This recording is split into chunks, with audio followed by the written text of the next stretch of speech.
Hello everyone, welcome back to the channel where we cover simple tips to build your wealth. My name is McKinley Stevens and today we're diving into a question I got from my amazing niece. Shout out to Aaliyah if you're watching. She's a young entrepreneur looking to establish credit and she's looking to open her first credit card. She wants to know where she should get started and maybe what I recommend. So if you're in that boat and you're looking to open your first credit card to establish credit, you're in the right place. In today's video, we're going to break down exactly what credit is and why it's important. Then I'll talk through a few options for beginner level credit cards that are simple, low hassle, and will actually reward you for using them. Let's go ahead and dive right into it. First and foremost, let's establish the basics. So what is credit and why is it even important? So credit is essentially your credit score or your financial trust score. It shows banks and lenders how responsible you are with borrowing money. So the higher your score on a scale of 300 to 850, the better rates and deals you're going to get on everything from car loans to apartments. So it's really important that you establish credit early and that you raise that score and get it as high and as close to 850 as you possibly can. There are several factors that go into your credit score, and I won't bore you with all of them, but the biggest three are going to be your payment history. Do you pay your bills on time? Credit utilization, so how much your total credit limit do you utilize on a regular basis, and then your length of credit, how long you've had credit, the longer the better. When establishing your credit, it's important to always pay your credit card in full every month. Keep your credit utilization low. The lenders really want to see you utilize no more than 30% of your maximum credit limits. Really 10% or below is preferred, but anywhere south of 30% is where you want to live. And then they want to see you establish and keep a long credit history so that you just didn't open your first credit card yesterday, but you've been playing this game for months and years. This is what's really going to let the lenders know that you're someone that they can trust and someone that they are going to be happy to lend their money to. Another helpful tip for people just getting started, a lot of people don't know this, but you can actually receive a free credit score report at annualcreditreport.com. I'm not affiliated with this company in any way. This is actually a site that is mandated by the federal government, where I believe 3 times a year annually for free, you can go in, give your information, and they will provide you a full credit report from all three major credit bureaus. In this report, they'll actually break it down for you. They'll show you your credit score. They'll give you any negative or positive factors that may be influencing your score. Now let's get into some beginner level credit cards. The key is to open a credit card early and use it wisely. It is a tool. It is not free money. There is no free lunch in this game. It is a tool that you are going to use to build and establish credit. This is not something that you want to abuse.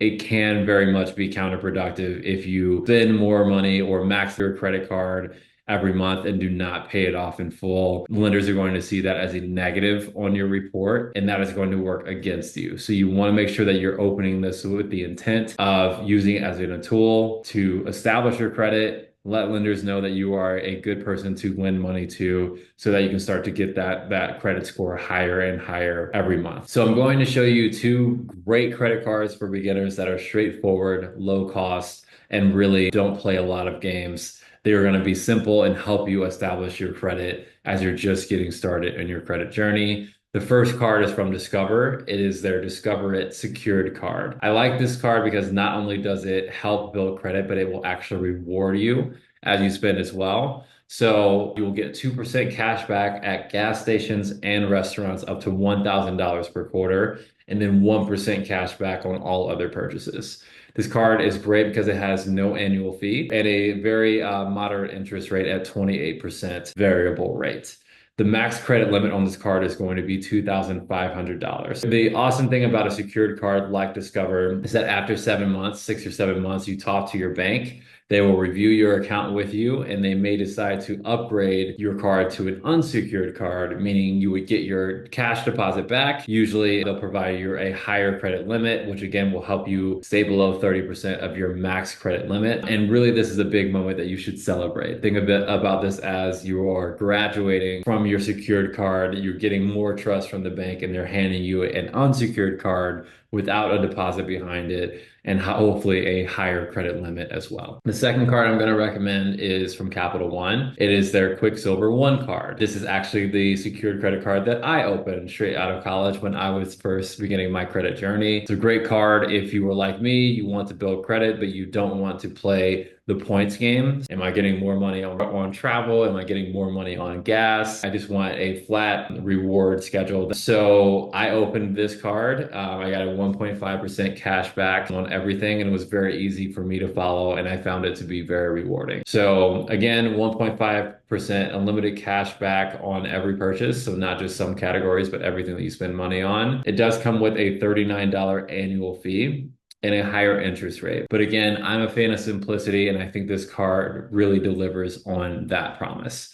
So these are two great options for beginners. But again, if you've heard nothing that I've said, the biggest thing that you want to remember here, whatever credit card you choose, pay that thing off in full every month.